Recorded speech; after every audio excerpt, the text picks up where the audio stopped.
にちは、ネイジの猪俣です。いつもチャンネルをご視聴いただきありがとうございます。昨日はですね、YouTube ライブの方をやらせていただきました。もしね、まだの方はアーカイブの方も残っていますので、ぜひ、ライブの方もご覧いただけたらと思います。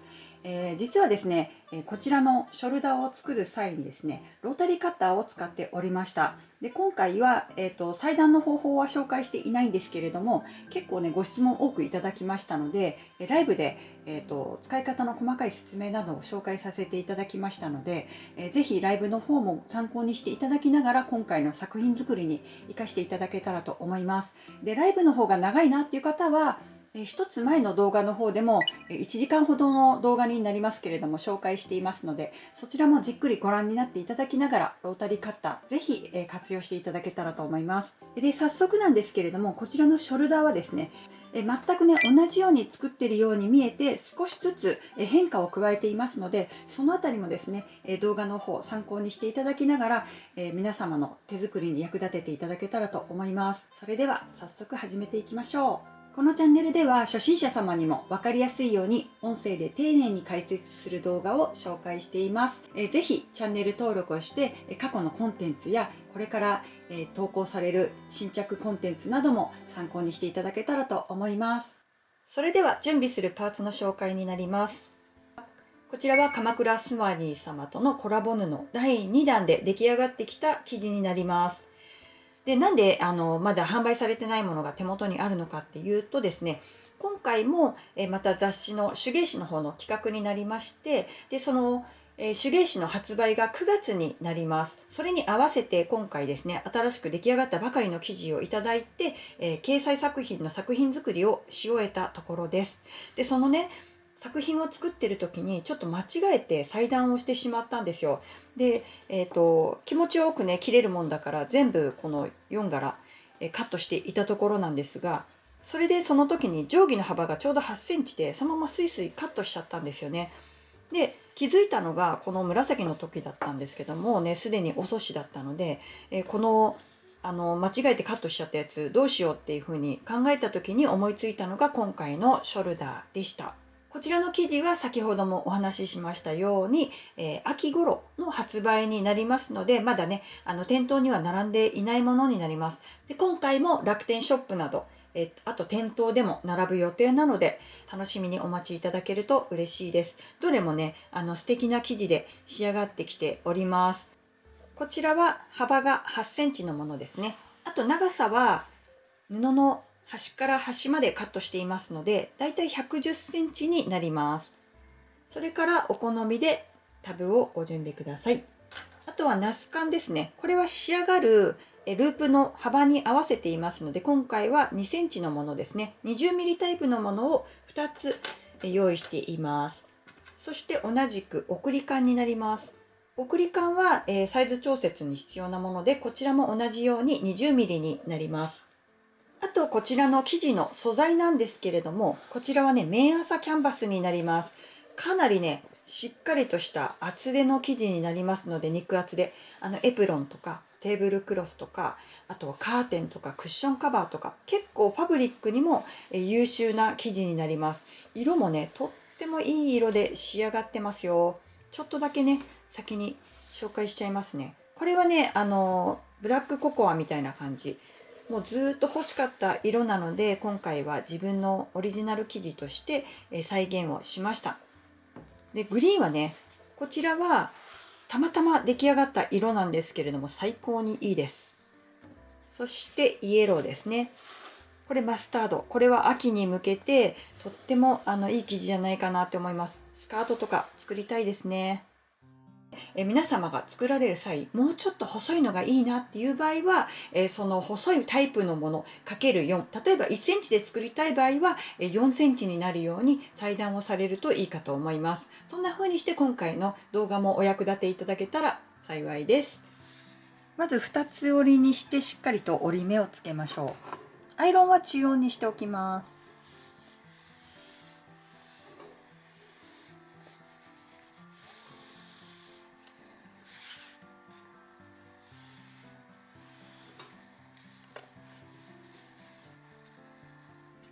そしたら一度開くと今かけたアイロンの線が入っていますので、ここに合わせて布の端を合わせていきます。この作り方はですね、普段から持ち手を作る時とかに紹介している方法です。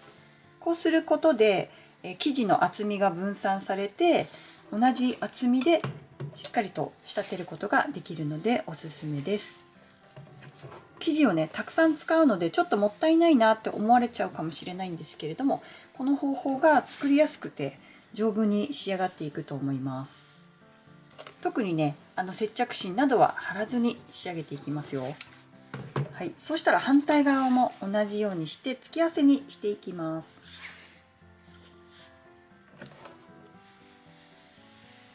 はい、そうしたら、もう一度2つに折って、これで四つ折りの状態が仕上がるようになります。ここしっかりとアイロンで折り目つけておきましょう。コロコロオープナーを使うこともできるんですけれども、結構今回距離長いのでアイロンでやっちゃった方が早いと思います。これもね意外とね量産向きだと思うので、プレゼントとかされるのにもおすすめですよ。なんか市販のものでちょうどいいものがない時とか、そういう時におすすめのアイテムになります。はい、こんな風に出来上がりました。で今回はね明朝キャンバスなので、クリップとかを使われるといいと思います。はい、ではこんな感じでクリップで留まったところで、こちらねピスネームとも言うんですけれども、こういうのを縫い込んでいくとですね、ちょっとしたワンポイントになりますのでおすすめです。こういうねピスネームがない時は、例えばラッピングとかでもらったリボンとか、そういうのをねちょっとだけ差し込んで、こういう風にワンポイントで使うのもおすすめです。じゃあこのぐらい開けておいて、こういう風にもう一回こんな風に三つ折りしていきますので、その時に邪魔にならない位置にしておきましょう。そうしたら端から 2mm のところを両側の際縫っていきます。一度に縫えるようにU ターンして縫っていく方法を紹介します。ミシンの準備は、厚地のものを縫うときはミシンの針を14番にして、縫い目の長さは 3.0 にセットしておきましょう。ミシンの糸は普通地用の60番で大丈夫です。最初はねしっかりと返し縫いをしておきます。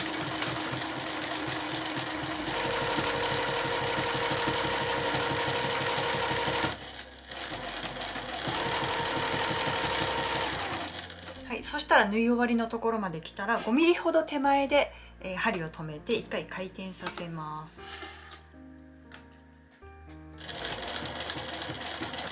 で反対側のところまでちょうどいいところまで針を持ってきて、最後一気に縫っていきます。その時にですね、手をもうクリップとかがもうないので、手の置き方注目しておいてください。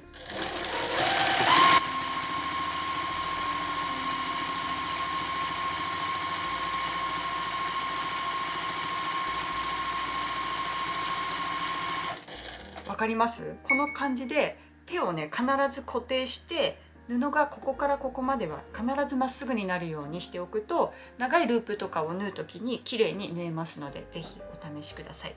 しっかりと手で固定しますよ。ただね強く持ちすぎると糸がつれてしまうので、程よい加減っていうのがポイントになってきます。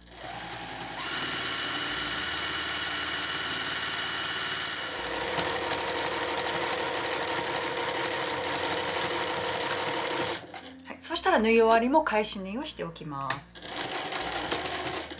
はい、そうするとねこういう風に綺麗に仕上がっていきます。はい、では縫い終えたところになります。これでちょっとね挟み込んであるといいですよね。そうしたらこのね布の端っこを使ってますので、このケバケバしたところは切り落としておきましょう。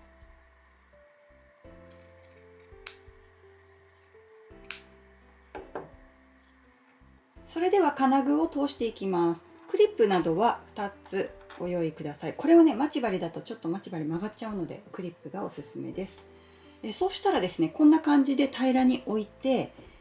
こういう風に縫い合わせのところが外側に来るようにねじれてないかを確認して、ちゃんと平置きにしましょう。もしこれで間違えてしまいそうだったら、ちょっとね印をつけておくといいですよ。これはねよく登場してますけど、ソーラインさんの自然に消えるペンになります。これすごく役立ちます。なので表のところだけねこういう風にちょっと印つけておくんですね、こうやって。そしてさらにねじらないように気をつけながらやっていくという方法になります。いくらねここに印をつけたとしても、これがねじってこうなってたら意味ないですからね、必ず平らな状態にしながら確認しながら進めてみましょう。で、こちら、脇のねこのペスネームがついてるところから始めていきます。まずナス缶をこんな感じで上から通しましょう。上から通してこういう風にね。そしたら裏面にしてだいたい1センチ、1.5 センチぐらいがいいかな。1.5 センチ折ります。折ったらさらにもう一回折ってこんな風に隙間を作るようにして折りましょう。そうしたらクリップで留めます。結構ね厚みが出ますけどね、こういう風になります。でまたねじらないようにもう一回表にしておきます。そしたら今度反対側ですね。反対側はちょっと注意しながら進めていきます。この送り缶をつけていくんですけれども、皆様に気をつけてほしいところがあります。このね送り缶って1本でできているので、どうしてもねこの継ぎ目があるんですよ。継ぎ目があるということと、あとねちょっとこれわかるかな、この動くねこの部分ですね、この部分も上と下があります。こっちはね継ぎ目がなくって、こっちに継ぎ目があるのが分かりますか？これちょっと隙間があるんですね。これが裏側になるようにして、さらにこの継ぎ目が下になるようにして布を入れていくという感じになります。こんな風にして入れて通していきます。この状態ですね。ここに継ぎ目があるということだけ気をつけてください。裏にするとこの送ってる部分ですね、この金具の継ぎ目がここにあります。はい、じゃあこういう風になったら最後このねナス缶もう一度通していきます。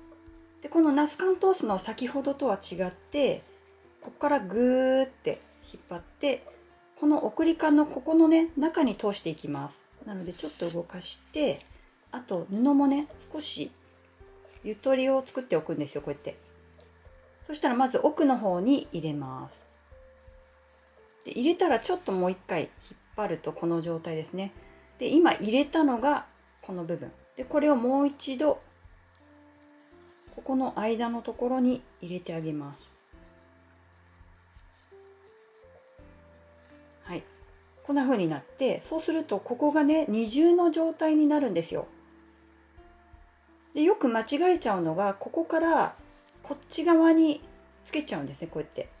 そうするとここ動かなくなっちゃうので、今通したのと同じもの同士がつながるというふうに覚えておいてください。こっちが必ず動く状態で 1.5 センチずつここも折っていきましょ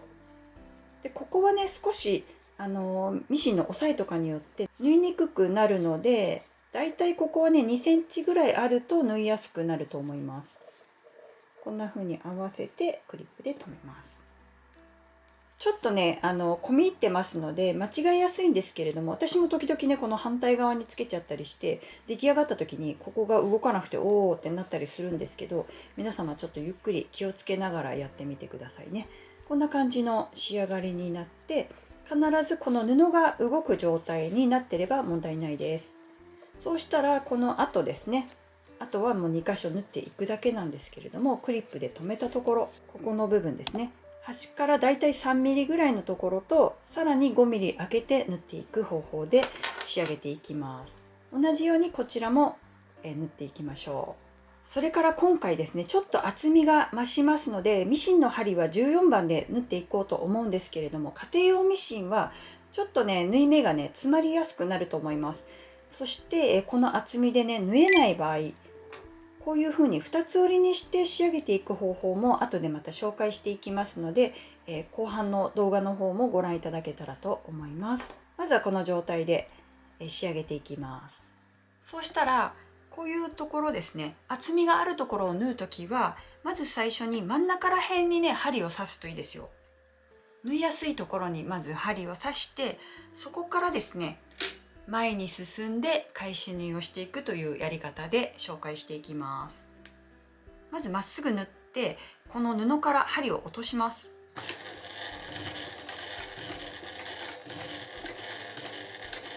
はい、じゃあ今落ちたところで返し縫いをします。はい、そしたらね、布に針が乗った状態で1回押さえを上げて1回回転させるんですね。このまま返し縫いができる方は返し縫いをしてください。そしたらね、こういう風に糸が出てますよね。これね、最初の糸になります。根元から切っておきます。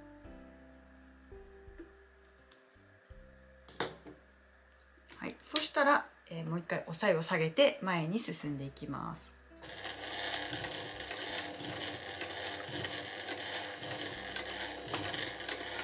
でここでまた返し縫いして、はい、布に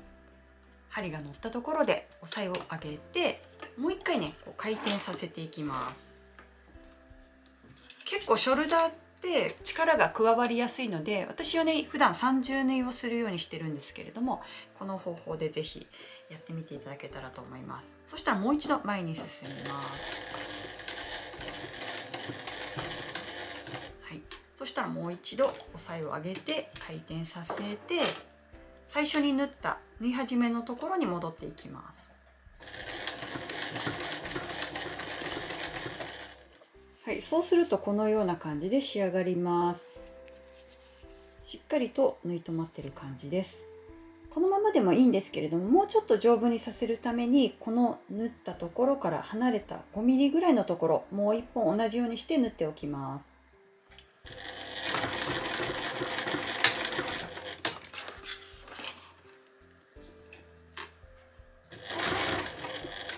そしたら同じようにですね、こちらの送り感がついてる方も縫っていきます。ちょっと狭くなってやりにくくなりますので、ゆっくり進めてください。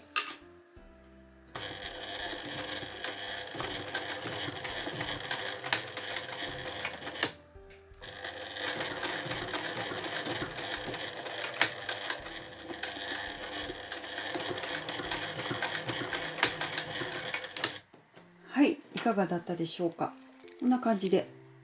2本ね、家庭用ミシンだとちょっと、ここがね縫いにくくなるかもしれないので、もう少し、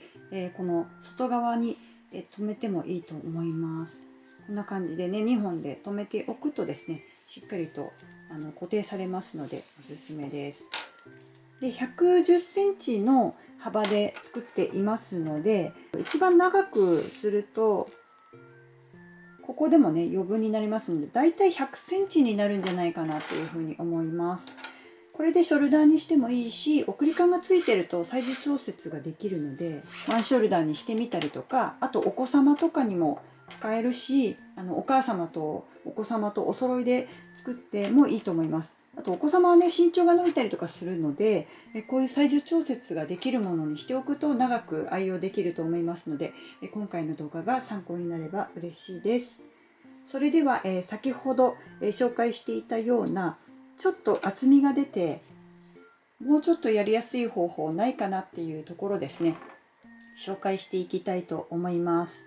私も実際ですね、職業用ミシンではなく家庭用ミシンでこのねショルダータイプのものを作っていましたので、その時にね実際にやっていた方法を紹介させていただきます。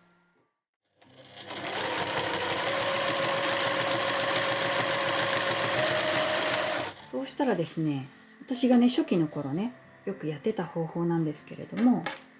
まずナスカンをね上からこう通しますね。そしたらこの2つ折りにしたところで1回ここを縫います。でこの方法はですね、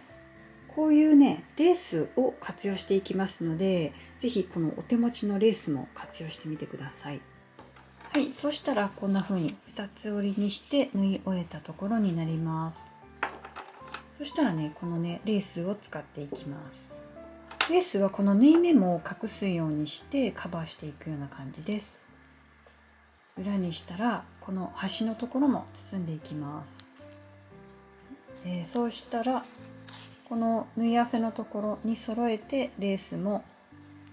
こうくるっと巻いて、このこの部分、余った部分を内側に折り込みます。そして折り込んだら、ここ手縫いでもいいですし、ミシンで表を見ながら縫っていかれるといいと思います。そしたらこの縫い目に合わせて縦で縫っていきましょう。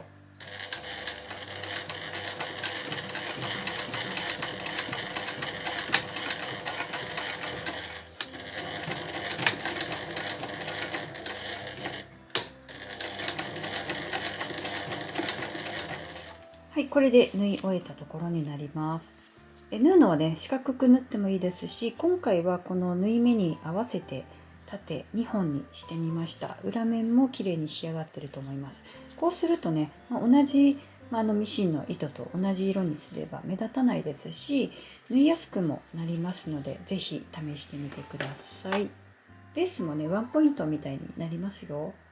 はい、それではですね、また別の方法で紹介していきます。今度は折り込む前に先にこのね、端っこのところを処理してから仕上げていく方法になります。なのでこの状態からまずね、縫ってない状態でこの耳の部分をカットしておきます。だいたい端から5ミリぐらいのところを切り落としておきましょう。そうしたら今度は今折り目がついているんですけれども、反対面にして2つ折りにします。そしてさらにもう1回折りましょう。こういう折り方です。両側の端っこをこのように畳みましょう。そしたら端から1センチを縫います。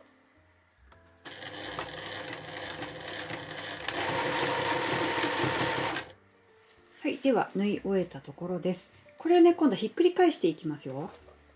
この角のところ、ここ輪になっている角のところをしっかりと折って、この隙間のところから指を入れてくるっとひっくり返します。はい、そうするとね、この状態になってますよね。それをね、さらにもう一度内側に入れますので、この角のところ気をつけながらひっくり返してみましょう。そしたら目打ちを使って内側から角を出していきます。そうするとこんな風に綺麗に仕上がっていきますよ。あとは外側からやるときはこのミシン目とミシン目の間のところに目打ちのね、先のところを深めに入れて、内側から押し出すようにしてやると綺麗に仕上がっていきます。はい、どうでしょう。結構綺麗に仕上がっていくと思います。そしたら、クリップで留めたところなんですけれども、こういうふうに白く残ってる部分は、先ほどのように送り感をつけていく部分にしていきます。で、反対側は端まで綺麗になってますので、これは、ナス感がつく方にしていきます。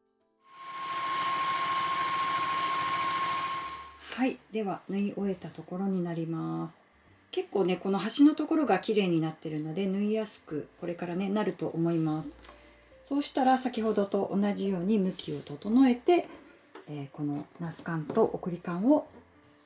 留めていきます。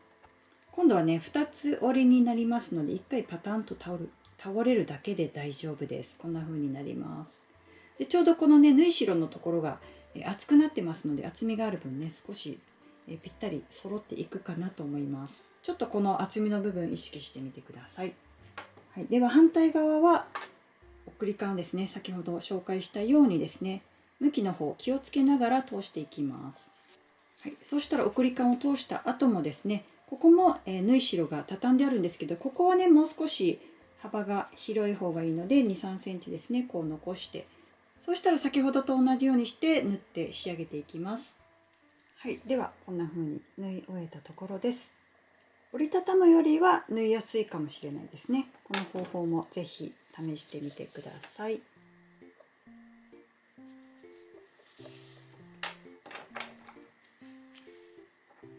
はい、それからですね、応用編でこちら、ちょっと生地をプラスして作っていこうと思います。実際にはですね、この端から端まで作るとですね、仕上がりが110センチにはなるんですけれども、例えば身長が高い方とかもうちょっと長いものを作りたいっていう時に生地幅だけでは足らないことも多いと思います。そういう場合にこういうふうに生地を合わせて、縫っていく方法も紹介させていただきます。そしたら今回は、生地を足す部分はだいたい20センチほどのものですね。生地のこの幅はこのショルダーに合わせて8センチになっています。こちらを同じようにしてアイロンをかけておきます。これは生地をつないだ後に四つ折りにしてももちろん大丈夫なんですけれども、今回ね途中で思いついちゃったので後から四つ折りにしています。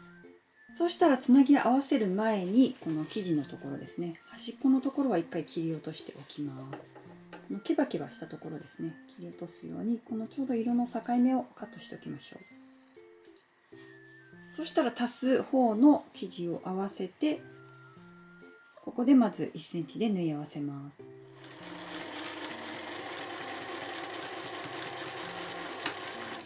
はい、では、縫い終えたところになります。そしたらね、縫い代を開きます。でしっかりとアイロンで開いておきましょう。そしたら先ほどと同じようにしてもう一度四つ折りにしていきます。この部分がね結構重なりがね強くなりますので、しっかりと平らにしておくのがポイントです。縫い代の重なり部分が結構ゴワゴワしますので、ちゃんとアイロンで折り目をつけておきます。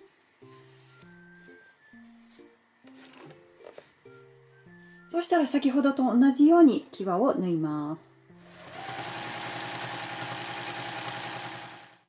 はい、いかがだったでしょうか。今回はねミシンの作業はすごくね少ないですし、とってもねシンプルなんですけれども、ちょっと応用編としていろいろ紹介させていただきました。長さを変えたりとか布を合わせていくと好きな長さで作ることもできますので、今回の動画が参考になれば嬉しいです。今回はあえてミシンだけで仕上げられる方法を紹介させていただきましたので、